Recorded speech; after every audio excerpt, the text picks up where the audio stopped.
आप देख रहे हैं जय भारत टीवी। चंद्रयान-3 ने सफलता के झंडे गाड़े हैं। भारत का तिरंगा चंद्रमा के सतह पर साउथ पोल पर जाकर अब लहरा रहा है। एक बड़ा अचीवमेंट है। क्या इसके बाद राजनीतिक तौर पर इसका माइलेज लेने की कोशिश हो रही है? इस पर भी चर्चा चल रही है।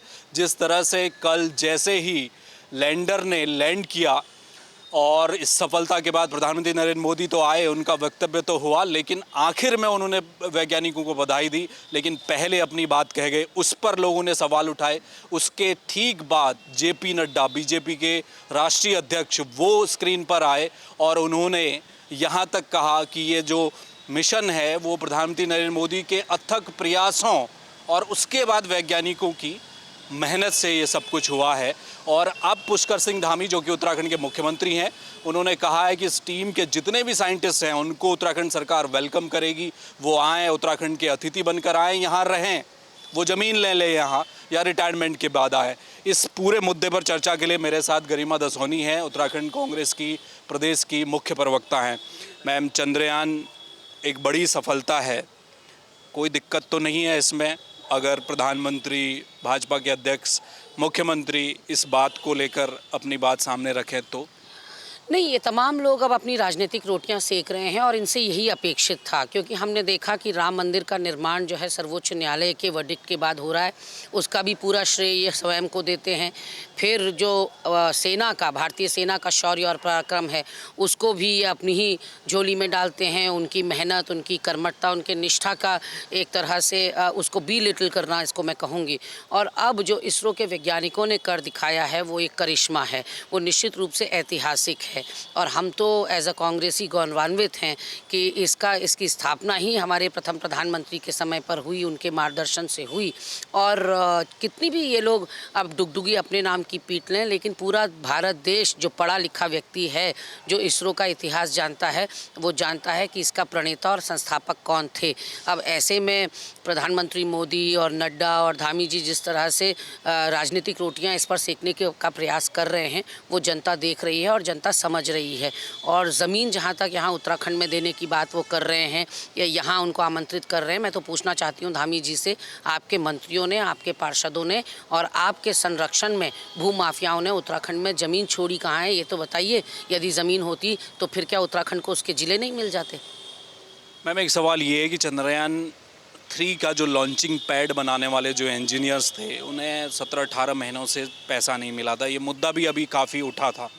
आपको लगता है कि इस मुद्दे पर पहले ध्यान देना चाहिए? केंद्र सरकार को पत्र भी बाकायदा लिखा था, उन्हें 1000 करोड़ के आसपास का बजट चाहिए। नहीं, बिल्कुल। जो आज सितारों की तरह चमक रहे हैं या जिन लोगों को आज हीरो वर्शिप किया जा रहा है पूरे देश के अंदर, उन वैज्ञानिकों की भूरी भूरी प्रशंसा हो रही है और उन वैज्ञानिकों के बलबूते पर हम आज अंतर्राष्ट्रीय फलक पर चमकते हुए सितारे की तरह उभर कर आए हैं। भारत देश को अब बहुत ही महत्वपूर्ण नज़र से देखा जाएगा और एक विकसित देश के रूप में देखा जाएगा। और कहीं ना कहीं हमारा रसूख बड़ा है एक देश होने के नाते, लेकिन ये भी विडंबना है और ये कितना बड़ा दुर्भाग्य है कि उन वैज्ञानिकों को पिछले 17-18 महीनों से सैलरी नहीं मिली है। और इससे कहीं ना कहीं बहुत दुख होता है सुनकर कि जो लोग अपना दिन और रात और अपने परिवार का पूरा समय जो है देश की प्रगति पर लगा रहे हैं, उन्हीं लोगों को आपने हाशिए में डाला हुआ है।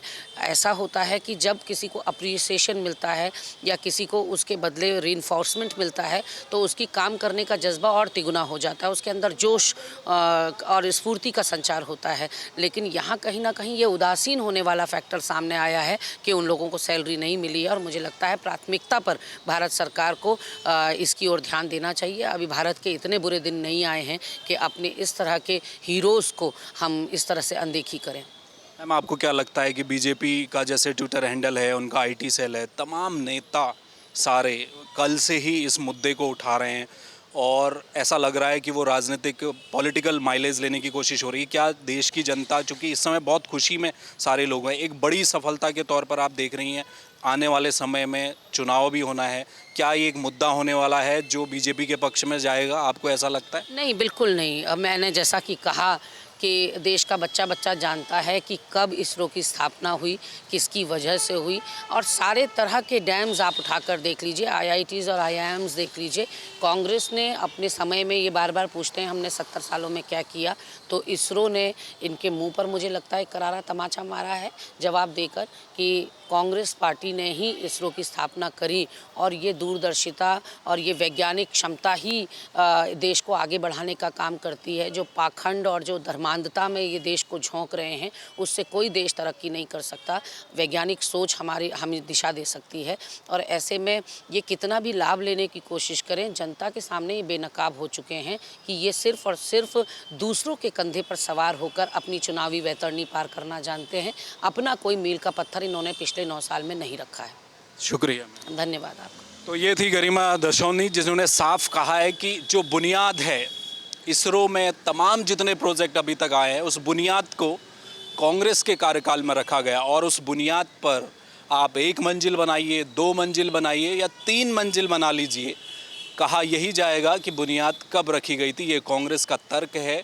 लेकिन दूसरी तरफ सच्चाई ये भी है कि जब चंद्रयान 2 मिशन शुरू हुआ था यूपीए के वक्त पर, तब कांग्रेस ने भी माइलेज लेने की कोशिश की थी।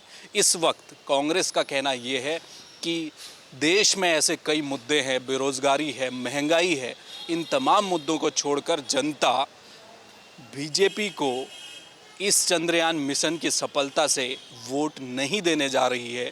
ये केवल एक सिगुफा है, ध्यान भटकाने भर का एक तरीका है। कैमरामैन मयूर उपाध्याय के साथ हेमभट्ट, जय भारत टीवी।